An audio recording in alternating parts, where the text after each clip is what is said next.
Hello students, my self अभिषेक अग्रवाल और स्वागत करता हूं आपका आप ही के चैनल मैग्नेट ब्रेन्स पर।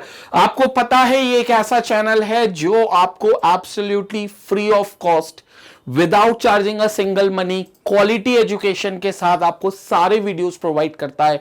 वो वीडियोस जो आपके सिलेबस के टॉपिक्स हैं और जो आपके सिलेबस के टॉपिक नहीं भी हैं, ताकि आपकी नॉलेज को बढ़ा सके, आपकी पढ़ाई को बेहतर बना सके, ऐसे चैनल पर आपका स्वागत करता हूं। और क्लास 10th केमिस्ट्री का 5th chapter periodic classification of elements पे जो हम लोग बात कर रहे थे, अब उसी बात को आगे बढ़ाते हैं और अब उस क्लासिफिकेशन की बात करते हैं जो हम आज की तारीख में फॉलो करते हैं। अभी तक हमने पिछले वीडियोस में क्या देखा बच्चों? Earlier classification. अर्लियर मतलब जो क्लासिफिकेशन के अटेम्प्ट्स पहले पुराने साइंटिस्ट के द्वारा लगाए गए थे और उनमें क्या गलती और क्या कमियां आई थी, उनको हमने बहुत डिटेल में डिस्कस किया। अब इस समय हम लोग डिस्कस करने वाले क्या? उस क्लासिफिकेशन की जो हम फॉलो करते हैं। लेकिन उस क्लासिफिकेशन से पहले यह जानना जरूरी होगा कि क्या कोई ऐसा स्टेटमेंट, क्या कोई ऐसा लॉ है जिसके दम पर वो क्लासिफिकेशन हुआ है? तो यस, और उस लॉ का नाम है मॉडर्न पीरियोडिक लॉ। हमने ऐसे एक लॉ और पढ़ा था, मेंडलीव पीरियोडिक लॉ, जो मेंडलीव साहब ने दिया था। मॉडर्न पीरियोडिक लॉ बस उसी लॉ में कुछ चेंजेस करके, कुछ मैनिपुलेशंस, कुछ मॉडिफिकेशंस करके आया है। मेंडलीव पीरियोडिक लॉ को मॉडिफाई किया गया हेनरी मोसले के द्वारा और एक नया लॉ हमारे सामने रख दिया गया जिसका नाम है मॉडर्न पीरियोडिक लॉ। और इसी लॉ के दम पर बनाया गया है आज का एक्सेप्टेड क्लासिफिकेशन ऑफ एलिमेंट जिसका नाम है मॉडर्न पीरियोडिक टेबल। मतलब मॉडर्न पीरियोडिक टेबल जो है वो पूरी तरीके से मॉडर्न पीरियोडिक लॉ पर बना है। अब क्या है मॉडर्न पीरियोडिक लॉ? आइए स्टेटमेंट पढ़ते हैं। लॉ का क्या कहता है ये लॉ? उस लॉ के कथन को देखते हैं, स्टेटमेंट को देखते हैं। The physical and chemical properties of element, किसी भी एलिमेंट की फिजिकल और केमिकल प्रॉपर्टी जो होंगी वो पीरियोडिक फंक्शन होगी किसका? एटॉमिक नंबर का, और ना कि एटॉमिक मास का। मेंडलीव ने क्या बोला? मेंडलीव ने यह बोला कि भैया जो एलिमेंट की फिजिकल और केमिकल प्रॉपर्टीज होती हैं वो एटॉमिक मास पर निर्भर करती हैं। और कैसे निर्भर करती हैं? कि बढ़ते हुए एटॉमिक मास के साथ चेंज होंगी, और ये जो चेंज होंगी ये रिपीट भी होगा। ये चेंज बढ़ते हुए एटॉमिक मास के साथ ही ये चेंज रिपीट भी होगा। इसलिए फिजिकल और केमिकल प्रॉपर्टीज पीरियोडिक फंक्शन होंगी, मतलब पीरियोडिकली चेंज होंगी। किसके दम पर? मास के दम पर। ऐसा किसने कहा? मेंडलीव ने कहा। हेनरी मोसले साहब ने कहा कि भाई साहब मेंडलीव ने गलती कर दी ये बोलकर कि मास के दम पर चेंज होंगी। मैं कहता हूं एटॉमिक मास के दम पर पीरियोडिक फंक्शन नहीं होंगी फिजिकल और केमिकल प्रॉपर्टीज, बल्कि पीरियोडिक फंक्शन होंगी एटॉमिक नंबर के दम पे। किसके दम पे? एटॉमिक नंबर के दम पे। मतलब जो नंबर ऑफ प्रोटॉन जिस एटम के पास होंगे, अगर वो प्रोटॉन की संख्या आप बदलते जाओ, क्योंकि एटॉमिक नंबर क्या होता है? Number of protons. हां, अगर एटम न्यूट्रल है, अगर एटम इलेक्ट्रिकली बिल्कुल न्यूट्रल है, उसको छूने पर कोई करंट नहीं लगता, मतलब उसके ऊपर कोई नेट चार्ज नहीं है, तो फिर आप नंबर ऑफ इलेक्ट्रॉन भी इसके एटॉमिक नंबर बोल सकते हो। और एल्स नंबर ऑफ प्रोटॉन पर आप हमेशा याद रखोगे तो आपको एटॉमिक नंबर ऑफ प्रोटॉन के हमेशा बराबर होगा। तो जितने प्रोटॉन्स होंगे उस हिसाब से उसकी एक प्रॉपर्टी होगी, और अगर कोई और एटम आया जिसमें प्रोटॉन कुछ और हो गए तो उसकी प्रॉपर्टी कुछ और होगी। और यह बदलती हुई प्रॉपर्टी रिपीट भी करेगी। एक ऐसा प्रोटॉन का नंबर फिर से आएगा जिसमें कोई प्रॉपर्टीज किसी एटम पर आपको रिपीट होते हुए भी मिलेंगी। मतलब the physical and chemical properties of the element depends on atomic number and not on atomic mass. ऐसा हेनरी मोसले ने बोला और इस लॉ को नाम दे दिया गया मॉडर्न पीरियोडिक लॉ। और मेंडलीव पीरियोडिक लॉ में बस यही मॉडिफिकेशन किया गया कि जो एटॉमिक मास के दम पर बता रहे हो वो एटॉमिक नंबर के दम पर है। अब हेनरी मोसले ने ऐसा क्यों सोचा? ऐसा क्या दिमाग में उनकी बत्ती जली कि उनने ऐसा सोचा कि ये एटॉमिक नंबर होना चाहिए? क्योंकि देखो, आप मेरी बात समझो। हेनरी मोसले ने क्या कहा कि एटॉमिक वॉल्यूम का जो रिलेशन है, एटॉमिक वॉल्यूम का, वो एक मास से पीरियोडिकल रिलेशन है उसका। पीरियोडिकली चेंज होता है किससे? एटॉमिक मास से। एटॉमिक मास से वो पीरियोडिकली चेंज होता है।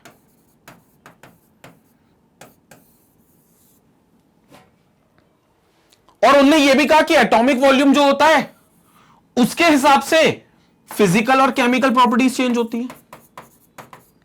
तो जो भी फिजिकल प्रॉपर्टीज हैं एलिमेंट की, वो फिजिकल प्रॉपर्टीज, और फिजिकल ही नहीं सिर्फ केमिकल भी, बल्कि तो मैं केमिकल भी लिख देता हूं। So physical and chemical properties जो होती हैं, वो फिजिकल और केमिकल प्रॉपर्टीज वॉल्यूम के दम पर चेंज होती हैं। किसकी? प्रॉपर्टीज ऑफ एलिमेंट, वो वॉल्यूम के दम पर चेंज होती है, और वॉल्यूम खुद एटॉमिक मास के दम पर चेंज होता है। तो मेंडलीव साहब ने दिमाग लगा लिया कि भैया जब physical properties of element atomic volume पर चलती हैं और एटॉमिक वॉल्यूम एटॉमिक मास पर चलता है, तो इसका मतलब ये दोनों प्रॉपर्टी भी आपस में एक दूसरे से डायरेक्टली चलती होंगी। मतलब जो फिजिकल प्रॉपर्टीज हैं और केमिकल प्रॉपर्टीज एलिमेंट की, वो एटॉमिक मास पर डिपेंडेंट होंगी। और उनने बस बेसुध होकर इस बात को आगे बता दिया, इस बात को सोच लिया कि भैया फिजिकल एंड केमिकल प्रॉपर्टीज जो हैं वो एटॉमिक मास का पीरियोडिक फंक्शन होती होंगी।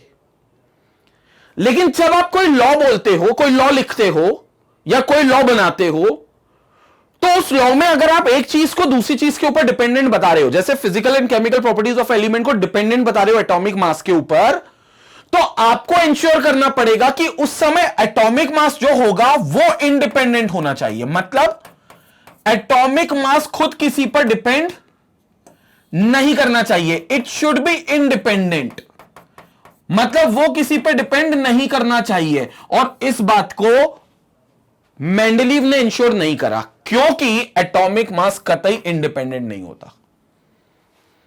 मतलब आप समझो, physical and chemical properties of element, यह बोलना कि किसी एलिमेंट की फिजिकल और केमिकल प्रॉपर्टीज उसके एटॉमिक मास पर निर्भर करती हैं, उसके एटॉमिक मास पर निर्भर करती हैं, यानी कि जैसे जैसे एटॉमिक मास बदलेगा वैसे वैसे फिजिकल और केमिकल प्रॉपर्टी भी बदलेंगी, लेकिन ये जो बदलती फिजिकल और केमिकल प्रॉपर्टी है ये अपने आप को रिपीट भी करेंगी, मतलब पीरियोडिकली बदलेंगी। और ये सब इसलिए होगा क्योंकि वो एटॉमिक मास पे निर्भर करती हैं। ऐसा बोलने से पहले ये सुनिश्चित कर लेना चाहिए था कि क्या एटॉमिक मास तो नहीं है किसी पे निर्भर करे, मतलब ऐसा तो नहीं कि एटॉमिक मास भी खुद किसी पे निर्भर करता हो, तो फिर फिजिकल और केमिकल प्रॉपर्टी को डायरेक्टली उसी का पीरियोडिक फंक्शन बता देंगे जिस पर एटॉमिक मास निर्भर करता है। लेकिन मेंडलीव ने ये नहीं सोचा, और मेंडलीव ने क्लियर अपना लॉ बना दिया कि the physical and chemical properties of the element depends on the are the periodic functions of the atomic mass। Henry Moseley ने कहा कि भैया ये जो एटॉमिक मास है ना, ये एटॉमिक मास खुद निर्भर होता है किस पर? एटॉमिक नंबर पर। ये जो एटॉमिक मास है ये खुद निर्भर होता है किस पर? एटॉमिक नंबर पे, and this atomic number is an independent quantity. This atomic number is an independent quantity. तो यह बोलना कि फिजिकल और केमिकल प्रॉपर्टी एलिमेंट की एटॉमिक मास के पीरियोडिक फंक्शंस होती हैं, यह गलत है, क्योंकि एटॉमिक मास तो खुद एटॉमिक नंबर पे निर्भर करता है। क्योंकि एटॉमिक नंबर होगा तभी एटॉमिक मास बना होगा, क्योंकि एटॉमिक नंबर क्या है? Number of proton. तो पहले नंबर ऑफ प्रोटॉन, मतलब पहले प्रोटॉन आए होंगे, संख्या बड़ी होगी, और उसी प्रोटॉन की वजह से फिर मास बड़ा होगा। क्योंकि कोई एटम का मास क्या होता है? सम ऑफ न्यूक्लियॉन्स। न्यूक्लियॉन्स का सम, मतलब जितने भी न्यूक्लियस में जितने लोग रहते हैं उन सबका सम कर दोगे तो आप उससे एटॉमिक मास या प्रिसाइसली उसका मास नंबर निकालोगे, जिसका एवरेज निकालकर आप एटॉमिक मास निकालोगे। और न्यूक्लियस में कौन रहता है? दो चीजें, प्रोटॉन और न्यूट्रॉन। तो प्रिसाइसली प्रोटॉन तो सबसे इंपॉर्टेंट उसमें से रोल है ना, क्योंकि न्यूट्रॉन सभी के पास हो ऐसा जरूरी तो नहीं है।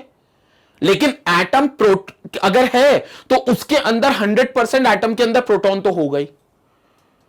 तो पहले तो प्रोटॉन आएगा, नंबर ऑफ प्रोटॉन बढ़ेंगे, और उसके बाद उसका मास बढ़ेगा एटम का, क्योंकि प्रोटॉन आने के बाद अपना मास कंट्रीब्यूट करेगा एटम के मास में, मतलब वही एटम का मास बनाएगा। तो फिर एटम का मास तो प्रोटॉन के मास से ही डिफाइंड होगा। और प्रोटॉन का मास कब डिफाइंड होगा? जब प्रोटॉन वहां होगा। और प्रोटॉन अगर है तो मतलब कोई ना कोई डेफिनेटली एटॉमिक नंबर है।